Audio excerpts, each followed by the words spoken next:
Hello, everyone, and welcome back to the show. This is Reservations, and I'm Rain Whalen. I'm Peter Goldfish.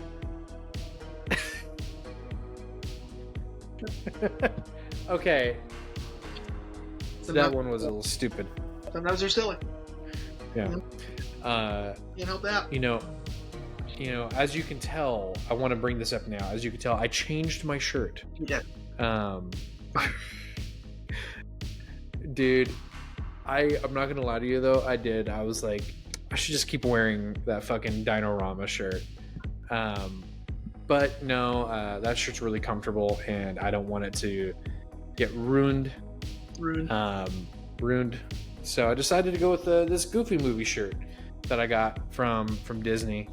That I'm sure it's unisex, but when we were at Disney, I saw more ladies wearing the shirt than men.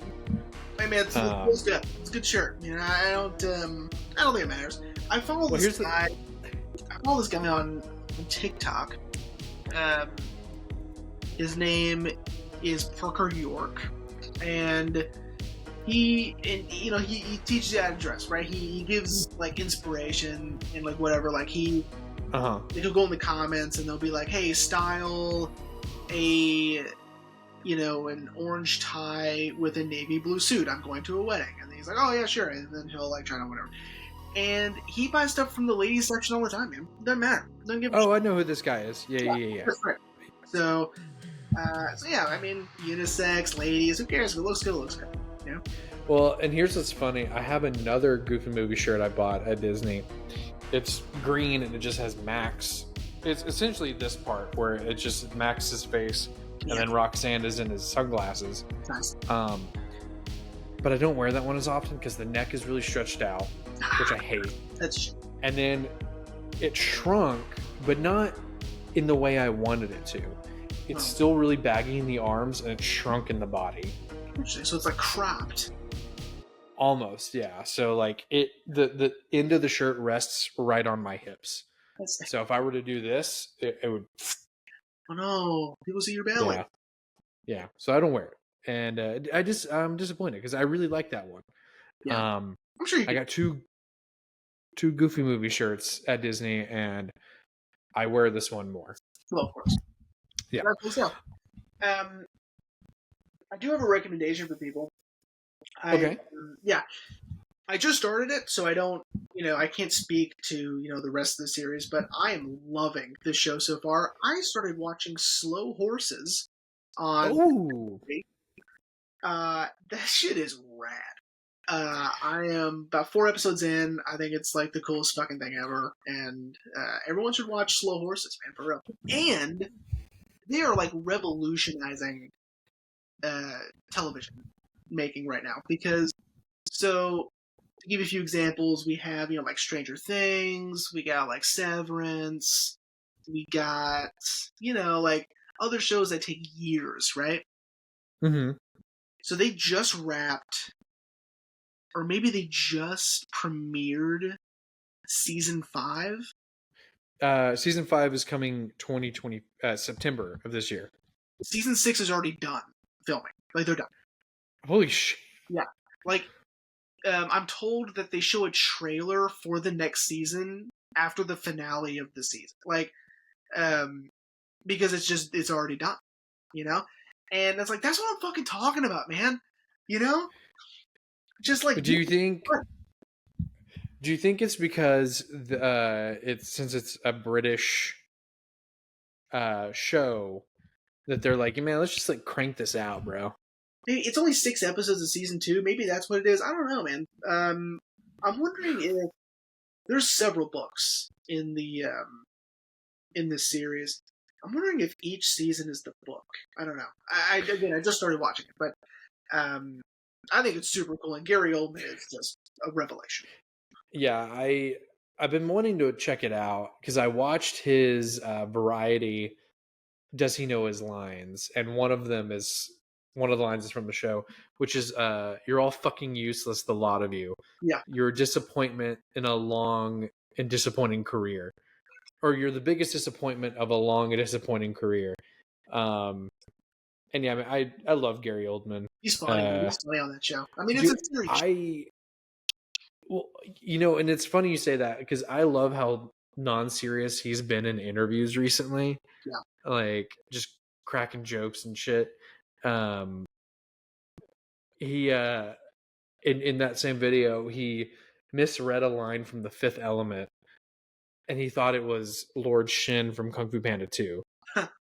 And he was like, "But I'm Lord Shin in Kung Fu Panda 2. This isn't from Kung Fu Panda 2?" And they're like, "No." And then they told him, and he was like, "I don't remember saying that. I don't know what drugs I was on."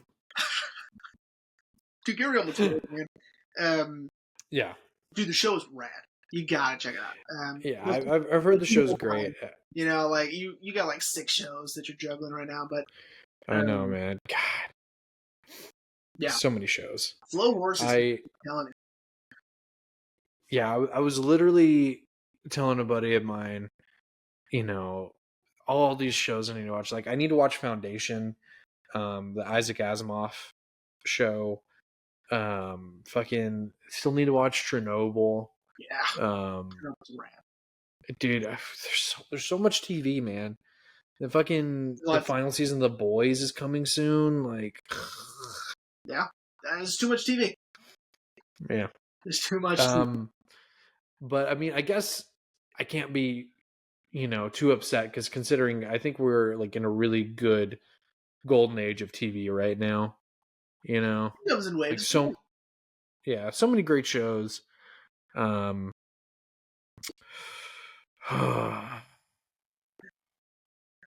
also so many great movies. That's right. Which is a good segue in today's episode. And before we move on, I think I missaid where the movie takes place. I thought it was China. Because at least I think I did. I'm not for sure.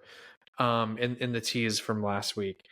Well, certainly not. But it is not. It's Japan.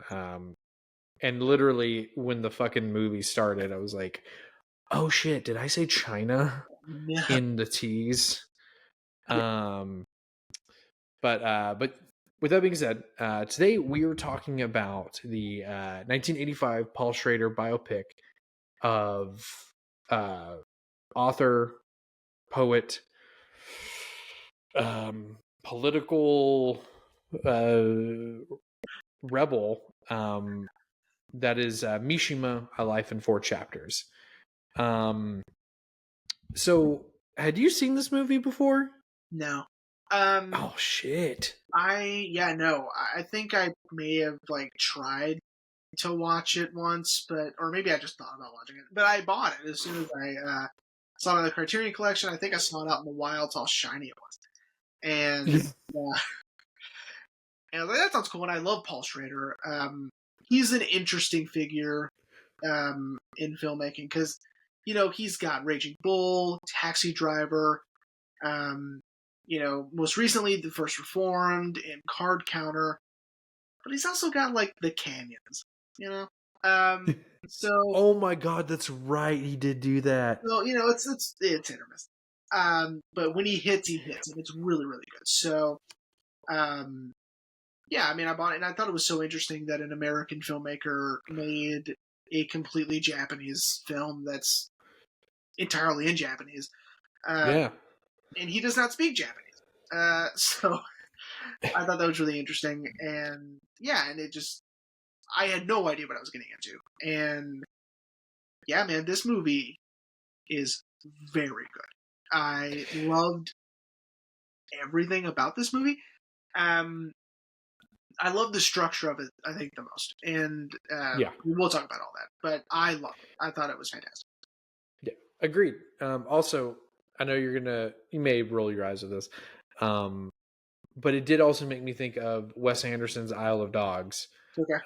Because the entire movie is also in Japanese. Oh, that's true. But he did something that I'm assuming Paul Schrader, or Wes didn't do something that I'm assuming Paul Schrader did, which is Wes didn't subtitle the Japanese. Well, yeah, so it's because the dogs can't understand the right. I get that. Yeah, But I think also to not, I guess, Americanize it, trying to be respectful of Japanese culture. So well, it also, we just have to. It would be so disrespectful and such a slap in the face to Mishima's whole philosophy of Japan and Japanese culture to have it in English. Agreed. I agree. I think what Paul. what a stain on the memory of such an artist if you if you tainted it with the thing he feared the most, which is westernized culture. Yeah. Yeah. Yeah, which is interesting that this movie came out 15 years after when the film takes place. Yeah. So yeah, with that being said, so I guess here's a little synopsis for everyone, Sure. which actually shouldn't be too hard. So Mishima follows the author. Hang on, I need to look it up because I'm gonna totally butcher it. Hang on, everyone, shut the fuck up. Okay. Yukio Mishima, which is actually his pen name. I will not be able to pronounce his real name, so I'm not going to try.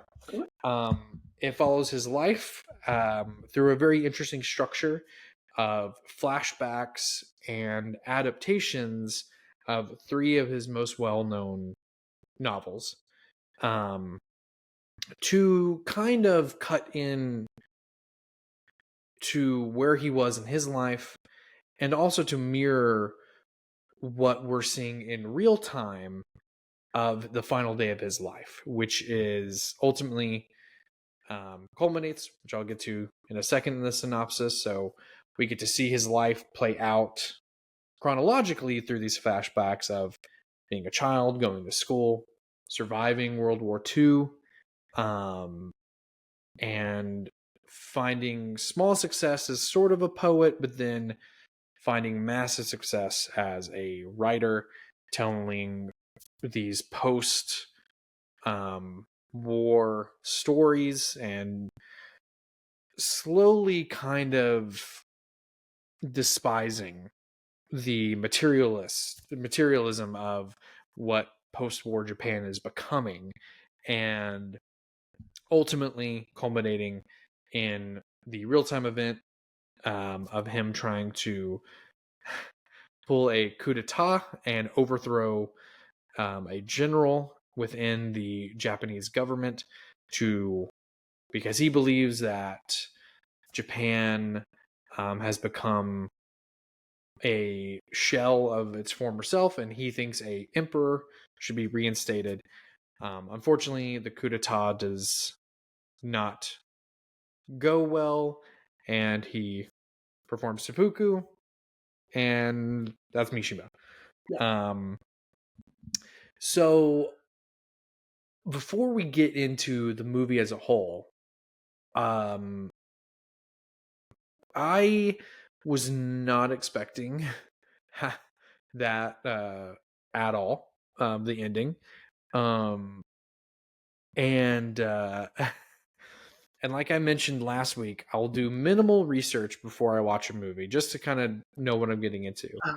And I looked up the real, Mishima, and I saw that he had died in 1970, and the film starts with him, with that text, saying what he was going to do that day. And I was like, oh, I wonder if maybe like he was shot or something like that. And I was like, oh no, he fully committed suicide. Yeah.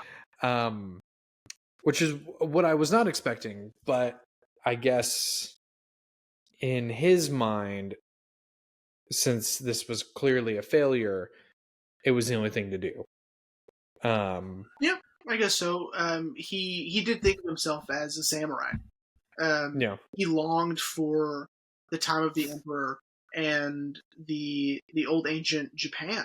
And you're right. Post-war, he hated what Japan was becoming and becoming more westernized, and he sought to put an end to that. He wanted the old Japan back, and he thought of himself as the last samurai. And devised and developed this political movement, were followers who agreed with his ideologies, um,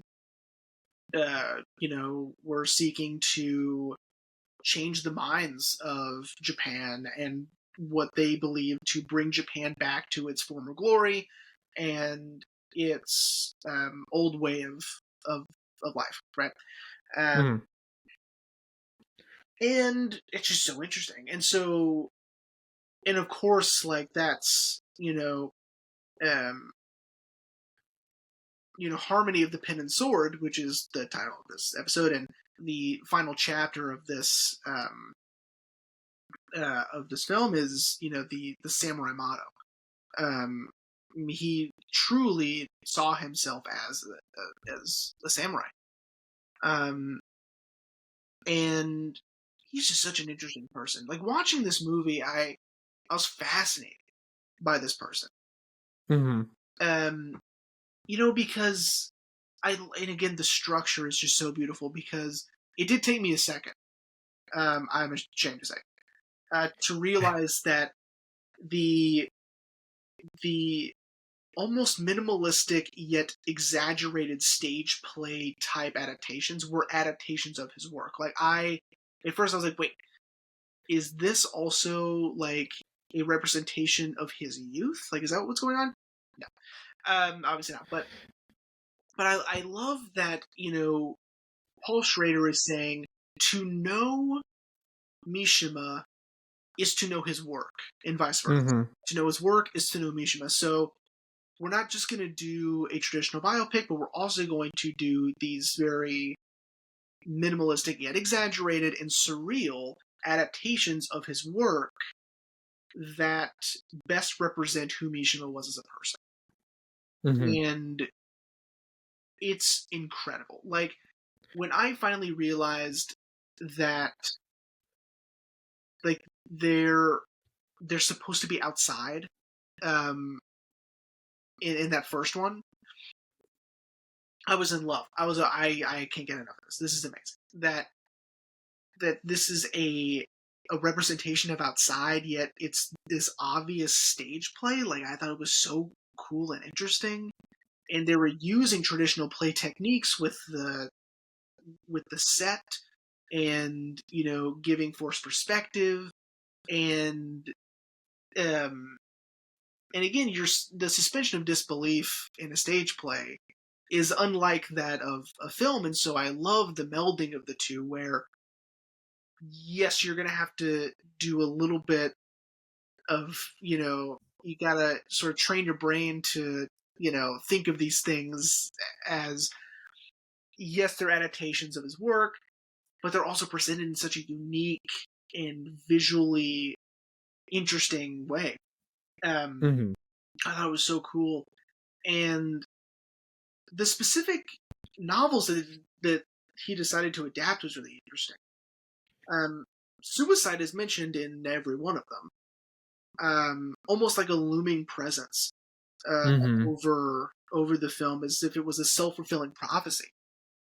Yeah. Well, and what's interesting too is the second book, if I read everything correctly, Kyoko's House, um, was Paul Schrader's choice because I guess he had originally planned for Forbidden Colors, but Mishima's widow declined for them to use that. So Paul decided to use one section of Kyoko's House. Mm-hmm. Yes, because that book is really interesting because I did a little bit of digging into each book, because you're right, it is really cool how they do these sets, but also because I picked up on it by the adaptation of Kyoko's House, which is, it's also a reflection of sort of where he was in his life, to fit with each chapter. Mm-hmm. So the Temple of the Golden Pavilion.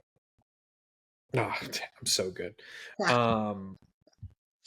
Was, sort of, I would say, especially what we're seeing in the flashbacks, is sort of like his loss of innocence and like, this post-war Japan and him having to go to school still afterwards, and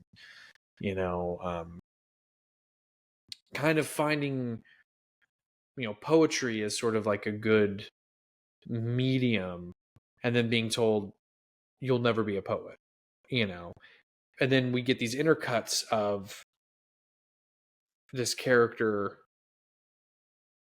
wanting, of this obsession of the Golden Pavilion, which also did happen. The Golden Pavilion in 1950 was burned, and Mishima used that as inspiration for the book. But Kyoko's house is so interesting because it's 4 interconnected stories where Mishima dissects one aspect of his personality. Yeah. And it's interesting that they chose the one involving the actor, because that's his narcissistic side, from what I read. During that time, he was also, bodybuilding. Like he was avid into his fitness. At this time, and it's almost like, yes, the character also wanted to get into fitness and be a bodybuilder and build his physique, but then it turns into that sadomasochistic relationship with Kyoko. I guess. Not even her name. Am I making that up? Anyway, and it's almost like another representation of using your body and transforming it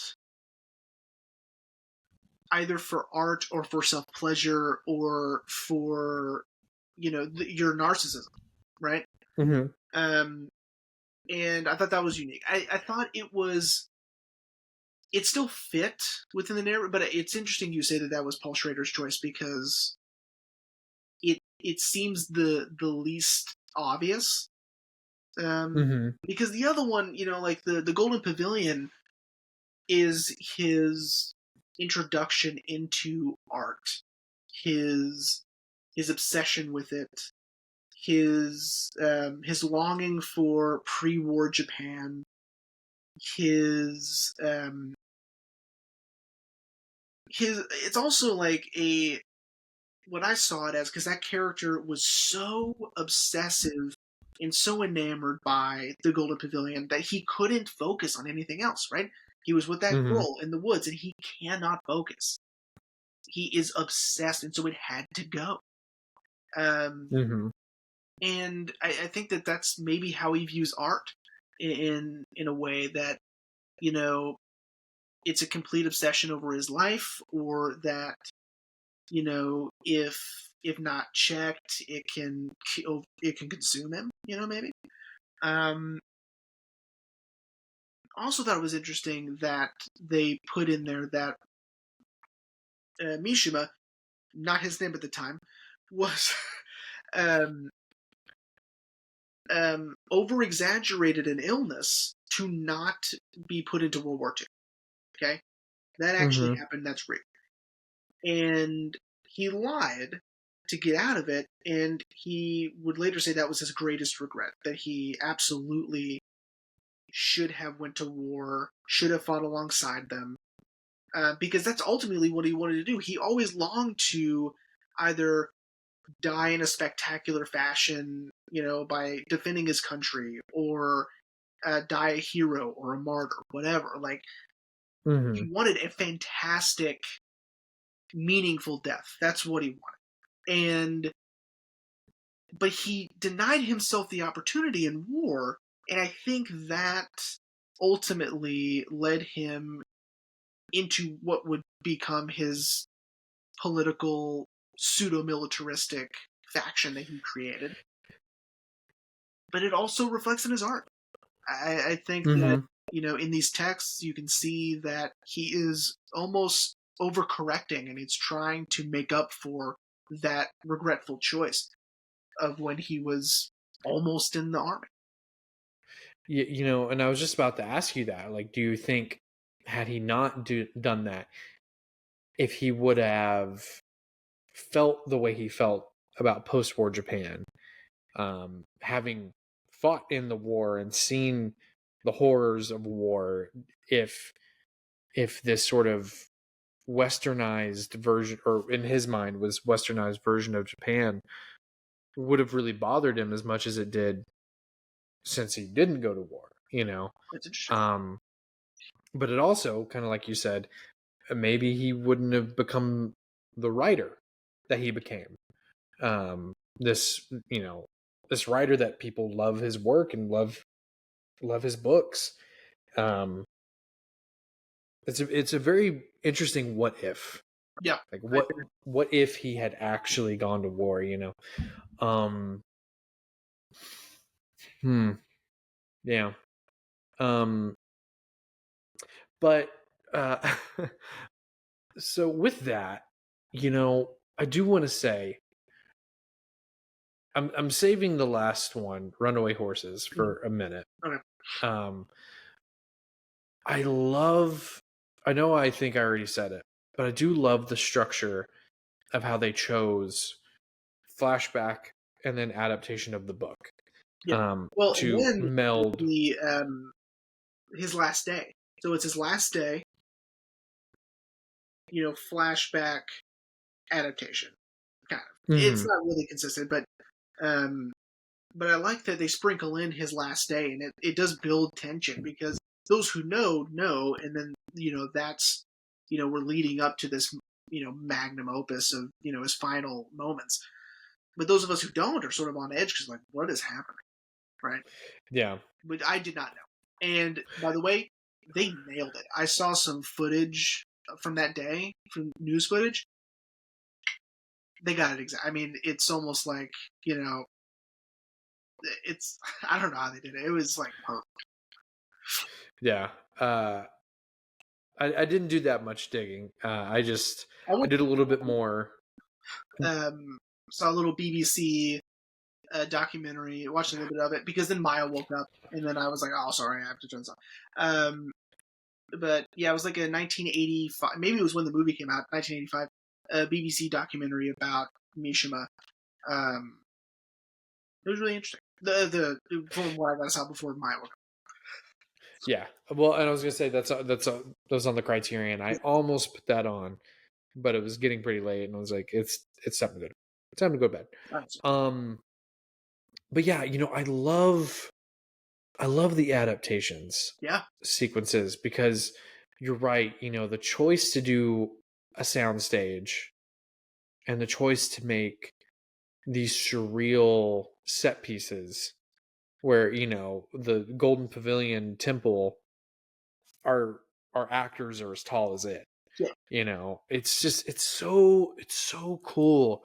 But I think it highlights the work itself, and like, you know, I especially love all the set pieces during the Kyoko's house sequence, like especially when the actor is at like the art museum or the gallery, and it's just divided by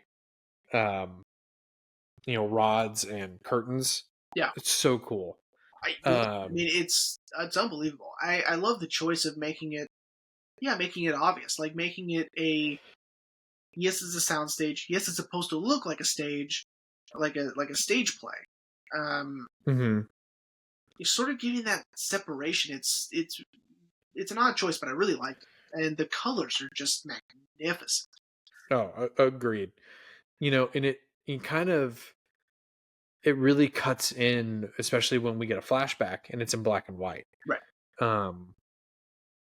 God, it was so cool, you know, and I love that the adaptations and his last day are the only things in color. And you know, maybe I'm looking too much into it, but that would of course make sense, because when you're reading a book, you're not imagining what's happening in the book in black and white. You know, because the author is using colors to help you visualize how this looks. And so it just... Well, it's very vibrant, very otherworldly. Like, even the color is surreal because it's too vibrant, it's too bright. And again, just the set pieces are just amazing to look at, especially in Runaway Horses. Holy Jesus! Oh yeah, some of the most surreal 100% is in that, and I just love it. I can't get enough of that. Yeah, the Golden Pavilion is so great. The sound design too, because I mean, there's like sounds of them being outside. There's like crickets and birds, and you can hear the leaves and on the trees and all that. I really like that. Kyogo's house is really interesting. I think just because of where it ends up in its subject matter, and where he ends up in this sadomasochistic relationship with this older woman who owned his mom, basically, just by like some sort of crime boss. I think she's like a loan shark or something like that. And so like she had his mom like under their thumb because they, she owed them a ton of money and they loaned her all this whatever. But I thought that was really interesting. Yeah. It's all, this is well, cool. And here I meant to look this up. I was gonna see because we hear how much she owes. So I'm kind of curious how much 1,000,000 yen is in US. That's like $6,000. Maybe back then. Well, granted that it's $6,000 now, not adjusting for inflation. Right. But yeah, so the Runaway Horses adaptation, which is chapter 3, which is, I don't use this in like this term to be like negative, but is the one that's the most on the nose. Sure. Especially when it's cutting back and forth between his final day. Sure. That you have this group of young nationalists who also, kind of, I feel like with Runaway Horses, we really see Mishima's personal life seeping into the art. Sure. With the story of these young nationalists who want to restore Japan how it was, and they're gonna kill those who are responsible. Now, granted, Mishima didn't really want to kill anyone; he just wanted to overthrow, right, and make people understand. But the Runaway Horses is just so interesting, and I feel like of the 3 adaptations, that's the one we kind of, I wouldn't say spend the most time with, but it's the one, at least for me, we understand a little bit better in accordance with Mishima's life. Yeah. I would also say that it leans more into the fantastical with its set design, because like that shot of the walls that, fly, I mean, holy shit, that was so cool. Didn't see it coming at all. I thought it was the coolest thing. And especially when they're outside and there's like that, I don't know what you would even call it. It's not really a temple. It's a, yeah, and it's a, but that's, I think it's a, really easy. I think it's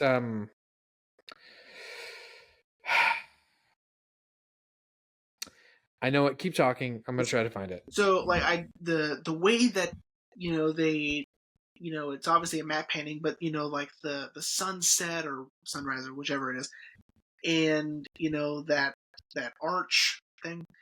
They're blocking the uniforms. I mean, it's just so cool, and it's visually stunning. I thought it was so interesting.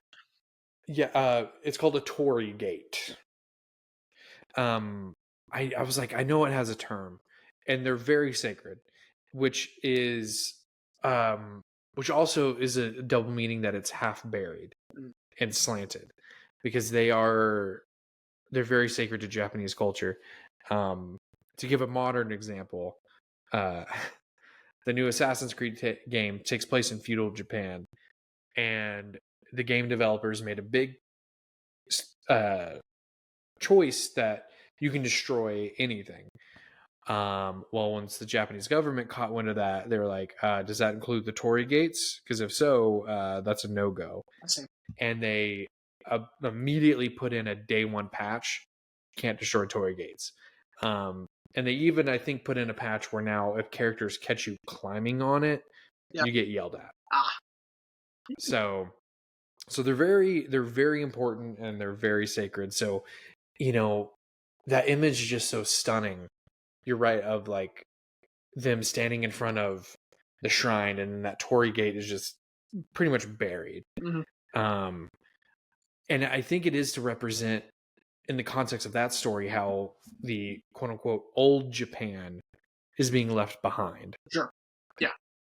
And this one, of course, is the more explicit, like, should this fail, we're going the way of the samurai, which is seppuku, right? Traditional ritual suicide. And of course, then it cuts to him filming that film that doesn't have dialogue. I didn't even look up which film it was.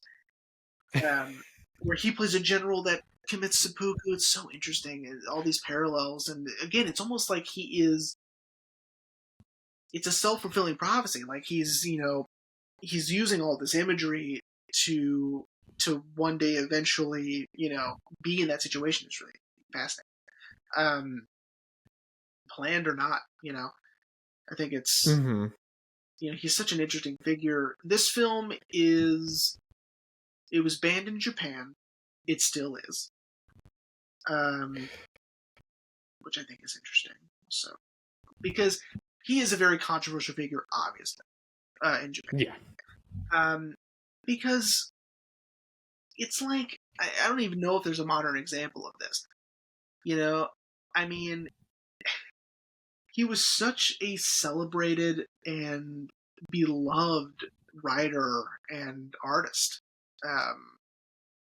And then he just decided to, create this, pseudo-militaristic political party to bring back old Japan ideology and old Japan tradition. The days of the emperor. It's really interesting. And yeah, I mean, to give it a modern example or to give it a Western example would do it a disservice, I think, because there isn't really one. But you got to think of how odd that would be to, love an author, and then he kind of did this, and then he tried to overthrow, a general and their, garrison, and then kill himself afterward. Yeah. It's very shocking. Although I'm sure those who knew him probably weren't as shocked, but because he devoted his life to these ideologies and to these things that he was so passionate about, like pre-war Japan and ancient or historical Japan. Go ahead. So I found the film. I'm gonna blow your fucking mind. Yeah. So the American title is called Patriotism, or The Right of Love and Death. It is based on a short story that he wrote called Patriotism, and he directed it. Yep. They have it in the Criterion collection. No way. It is a 20. It's still in the collection. It's on DVD. It is 27 minutes long. Interesting. And essentially everything that we've just been talking about, right. about how, you know, it does, because they even mention it, Criterion mentioned it in their description, which is it does foreshadow his, you know, demise. Right. Which brings up the point that you just made about how I'm sure the people who knew him, who saw this unfolding, were not shocked at all by, you know, this turn to this, you know, militaristic ideology, and then this, you know, because it is so fascinating. And I think that's another great thing about the structure of this film, which is we get to see his work kind of play out before these ideas kind of came into his head, except for, with the exception of Runaway Horses, of course. Of course. But even then, you know, Runaway Horses, I guess, would be an extreme example of what ultimately ends up happening. Right. It's just so interesting to me that that someone like this, someone so creative, who is so celebrated, I wouldn't say makes a dark turn, but makes a turn that he feels like, as a country, they need to go back to. That almost like they need to regress, or not necessarily regress, but like slow down on the progress. Well, you know, he doesn't see it as progress, right? He sees it That's as as an affront to Japanese tradition. And you know, I mean, if you feel that way, I mean, it's got to be super scary, because it creeped really quickly. And you know, Japanese culture was changing rapidly, and more Western influences were coming in, capitalism. And yeah, I mean, if you're not about that, I mean, it's got to be like terrifying. I also thought it was so interesting that they sort of brought it up and then just left it as sort of like and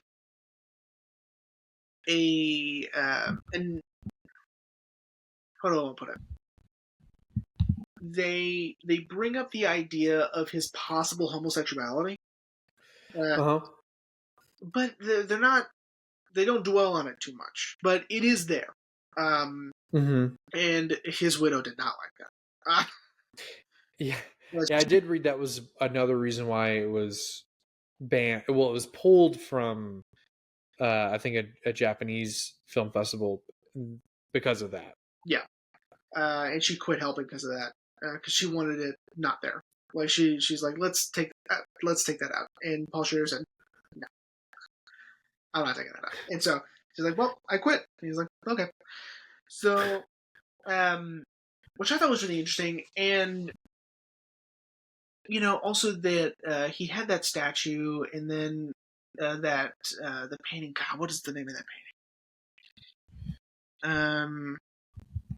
It's, and he even emulates it in the film in live action. Oh, it's, yeah, I'm looking it up. I'm looking it up now. It's the guy with the arrows. Adam? Yeah? That's not me. But there is some homoeroticism in that, and he says in his personal life, when he saw that as a kid, I mean, that really was a turning point in his thinking in terms of art. Like, he became obsessed with art because of that painting when he first saw it. And how it was very influential and what would become his career in art, which is significant. And significant that is the male physique is, you know what I mean? And that he would be obsessed with that painting is telling of, you know, perhaps a possible homosexuality. Not that it matters, but it does paint a picture of who he is and who who he presents himself to be to the public is another thing, right? I mean, his name isn't even Yukiro, right? No. Anyway, his name is not Mishima. That is not his name. Mm-hmm. Like it's like his whole life he's been wearing a mask. I guess his public life or his artistic life. I cannot find anything about that painting. That's okay. I really just should have memorized it or wrote it down. But that's on me. So that's okay.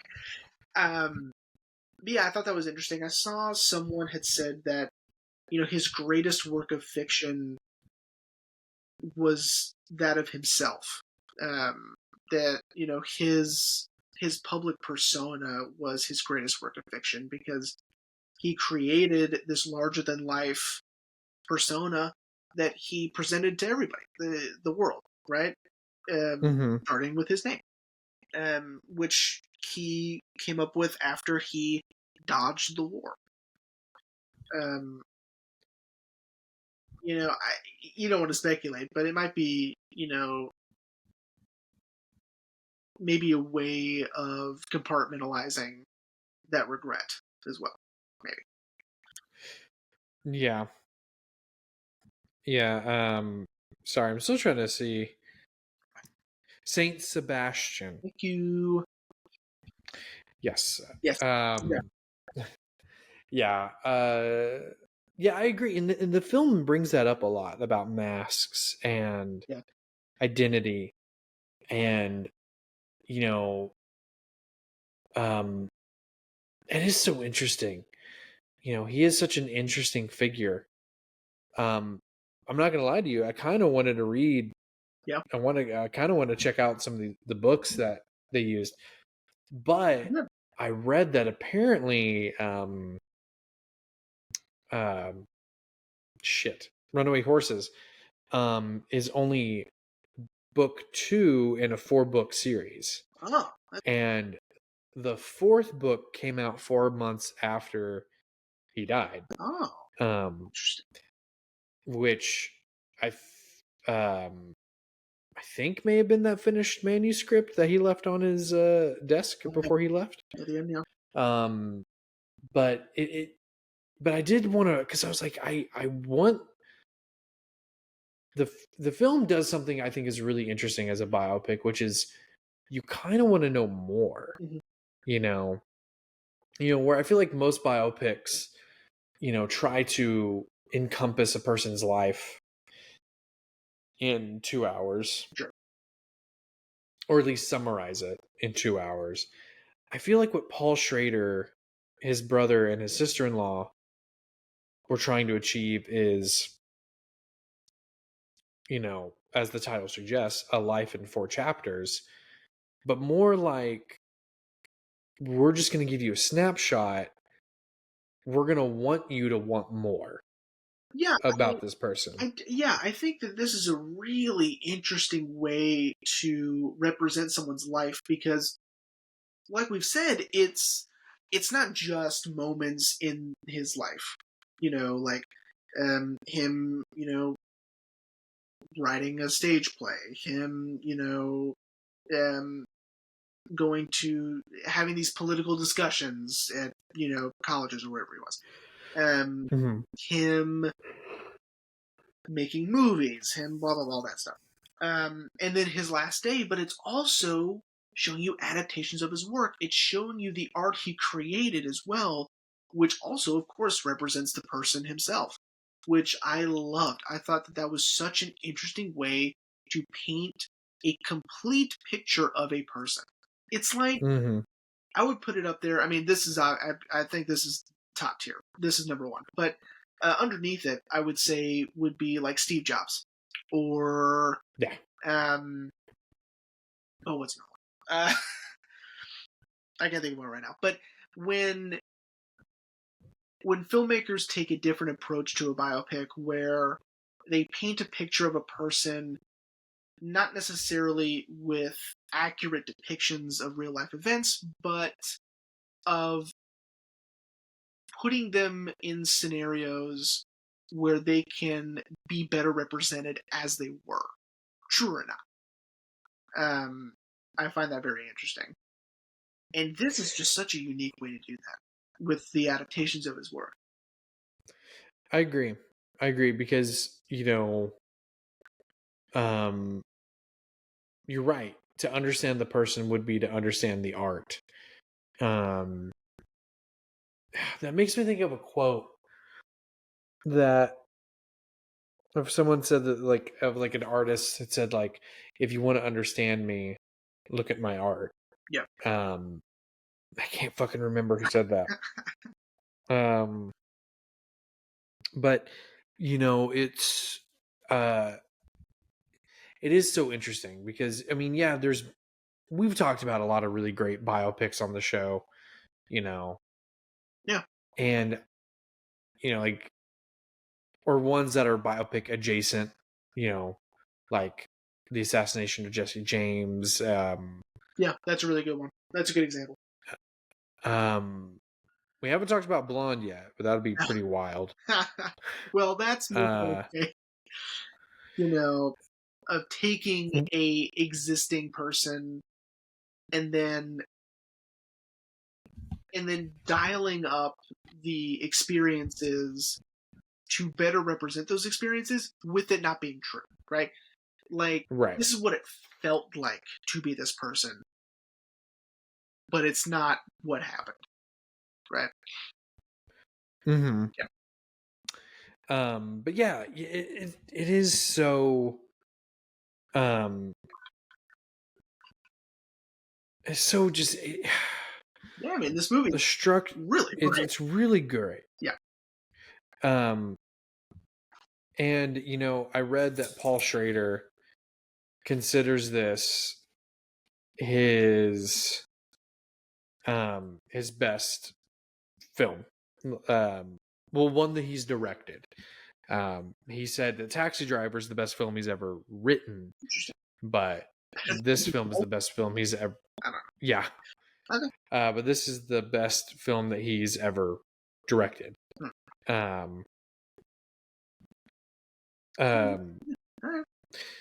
Which is interesting, and I wanted to bring up before I forget. Sorry, I was trying to find that quote from what I just said. But it's interesting that Francis Ford Coppola and George Lucas executive produced this film. Yeah, American Zoetrope. Yeah. I thought that was really cool because it makes sense because Paul Schrader would have been in that world anyway, because the new Hollywood circle. Scorsese was, and De Palma was, and of course Schrader would be. He would be up there with them. So that makes sense. Yeah, I think it's really funny that George Lucas was like, "Yeah, I'll produce this movie. Not a big deal." Who cares? Yeah.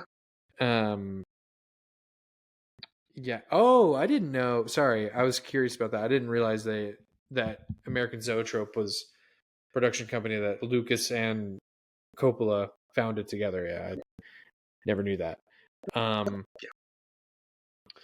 Yeah, man, it just I really want to read, especially I really want to read The Temple at the Golden Pavilion, because it is sort of like an historical fiction, considering, like I said, that the Golden Pavilion really did burn down. But Mishima added this element to it of obsession and trauma, that if I enjoy it, I may want to read some of his other books. But again, I love what Paul Schrader did. I love the structure of this film. And I'm not going to repeat what we've been saying because we've been saying it a lot, which is just to understand him is to understand his art, and to understand his art is to understand him. And this was really great, man. Like, I agree. Good choice. Like, well, I mean, like I said, you sort of picked it. Yeah. I let fate decide, but yeah, But with that being said, buddy, are you ready to wrap up? I yeah, this movie was incredible. I really, really enjoyed it. I didn't expect it at all. I didn't expect to love it as much as I did. Yeah, man, truly great. I really, really enjoyed this one. Yeah, can't recommend it enough, really. Yeah. I think it's really cool how Criterion did this, and I kind of want to get the patriotism now. Yeah. Knowing that it's in the collection and that they I kind of want to get that now. Yeah, absolutely. Don't blame you. Well, with that being said, buddy, what are we talking about next week? That's a good question. Because you seemed pretty excited. Didn't I? I know, and I think I may have changed my mind. That happens sometimes. Yeah. I don't know. I'm looking at my shelf. So you guys are going to see me pick one in real time, which is kind of exciting or extremely boring. Let's find out which it is. Yeah, because I want to do something that's sort of different from what we just did. Okay. Always important to diversify, and I'm not sure how I'm going to do that. But I think,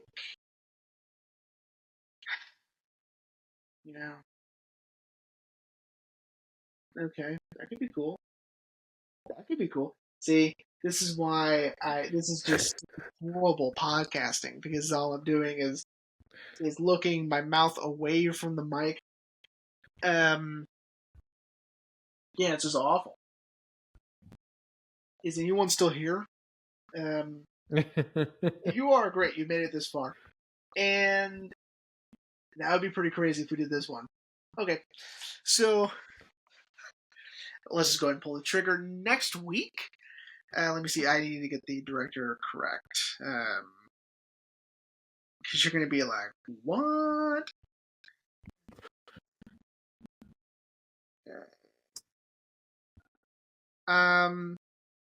Next week we are going to try something a little, I wouldn't say it's challenging, but it'll be fun, I think. Next week, we are discussing Todd Solondz. That's a stupid name. Anyway, we're just Happiness next week. Oh shit! Yeah, it's a jet black comedy, if you even want to call it a comedy. About some pretty terrible people. So. Yeah. I want to say that came up on Katya's Criterion Picks, and she said the same thing. Just shitty people doing shitty things. Yeah. And you told me about it, and you said you were so excited that it was going to be in the Criterion. Yeah, because I had the DVD, and it took forever to find, and it was out of print, and it was one of those things where it's like it's really disturbing, you know. I'm always up for a good time. And Dylan Baker, give me a break, man. Philip Seymour Hoffman, forget about it. So, and of course Laura Flamboyant. Yeah, so Happiness. Can I tell you what it was going to be? What? I, for a split second, I'm like, we should do Thief. The Michael Mann. Fucking dude. That's another one on my wish list. I know, because Ryan Coogler's just like, dude, this movie. Maybe in the future we can do Thief. Yeah. Yeah. Yeah. Yeah, dude, I'm excited, man, because I just added Happiness to my wish list. Cool. Because I'd added his other movie, Love in the Middle of Wartime or something like that. Life During Wartime. It's Life During Wartime. It's a sequel to Happiness. Nobody comes back, so all the actors are different. But it's a sequel. That's funny. Yeah. But yeah, I'm excited, man. Yeah. And yeah, I feel like this will be very different. Yeah. Yeah. Alright, everyone. Well, we hope you enjoyed this episode on Mishima, A Life in 4 Chapters, and we will see you next week for happiness.